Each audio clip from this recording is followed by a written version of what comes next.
सगळं करायची काय गरज होती? आम्ही काय पाहुणे आहोत का? हो. पाहुणे असलो तरी साधेपणाने जेवलो असतो आम्ही.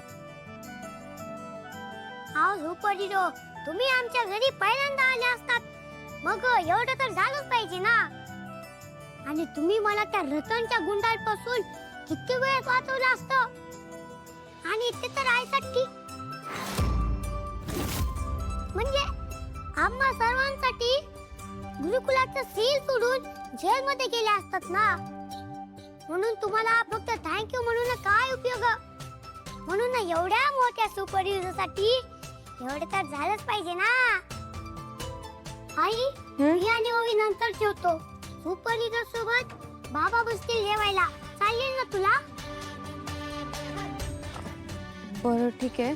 खरं तर मी ओवीसाठीच पाठ मांडलेलं, पण ठीक आहे, हरकत नाही. बाबा, आईला फोन करून सांग की आपण इथे जेवणार. केस कापायला गेले ना ती. फोनवर कशी बोलणार?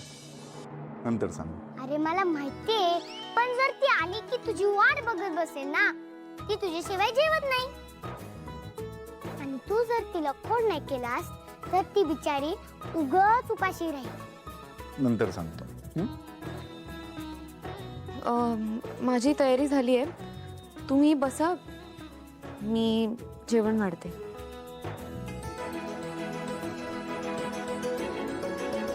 तू 15 कोटी देशील, पण तरीही माझी जागा आणि गुरुकुल मी तुझ्या ताब्यात येऊ देत नसतो. मी पण बघते ना, गुरुकुल कसं माझ्या ताब्यात येत नाही, कारण ती माझी हक्काची जागा आहे.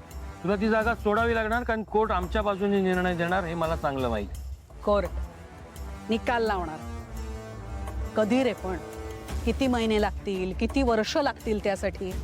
मी तर सांगते आपल्या काही पिढ्या निघून जातील यातच. आणि चल धरून चाल, निकाल तुझ्या बाजूने लागणार असेल तर तो मी थांबवू शकते. हा, पण एक गोष्ट आहे, जी जर का झाली तर गुरुकुलाचं सील उद्याच्या उद्या निघेल. कोणती गोष्ट? वकील साहेब, तुमच्या साहेबांशी जरा बोलायचं होतं. 2 मिनिटं देता? हो मॅडम. थँक्यू.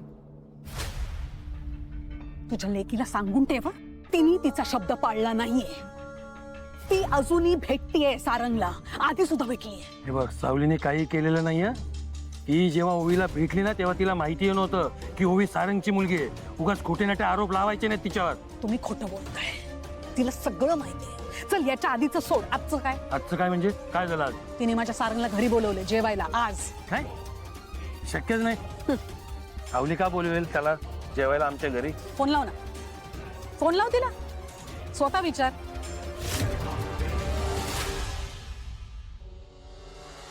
ए ए ए, आलास? कोणाशी बोलत होतीस? मावशी,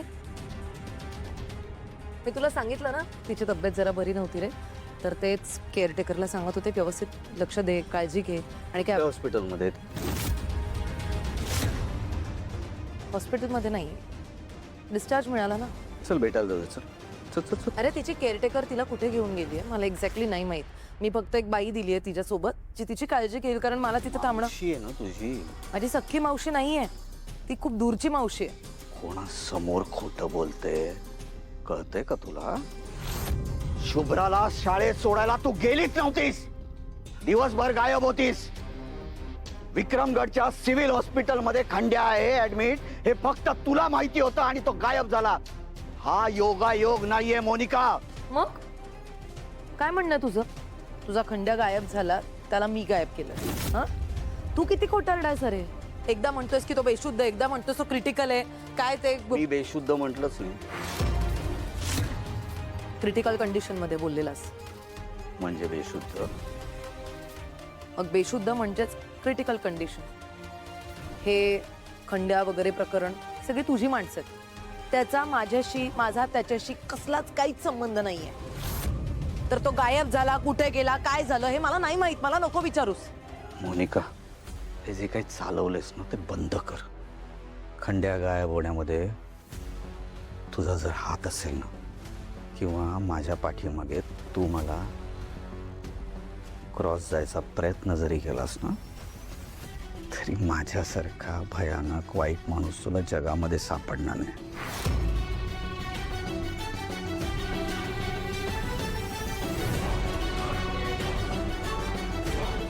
सगळं जे तू बोलतेस नाही याचा अर्थ तुला पण माहिती होतं ना की सावली या शहरात परत आली आहे. मग तू का लपवलंस माझ्यापासून? मी तुझ्यापासून हे सगळं लपवायची कारणं वेगळी होती. मी आई आहे तुझी आणि मला पुन्हा एकदा त्या मुलीची सावली तुझ्या आयुष्यावर पडायला नकोय. मला ती तुझ्या आयुष्यात नकोय म्हणून मी तुला काही सांगितलं नाही. तुला आठवत नाही तुझा भूतकाळ? आठवतंय ना? ती हे घर सोडून गेल्यानंतर तुझी काय अवस्था होती, तू किती उद्ध्वस्त झाला होतास. आता याद राख, मी त्या पोरीला माझ्या घरात घेणार नाहीये, आधीच सांगून ठेवते. नाही येणार ती या घरात.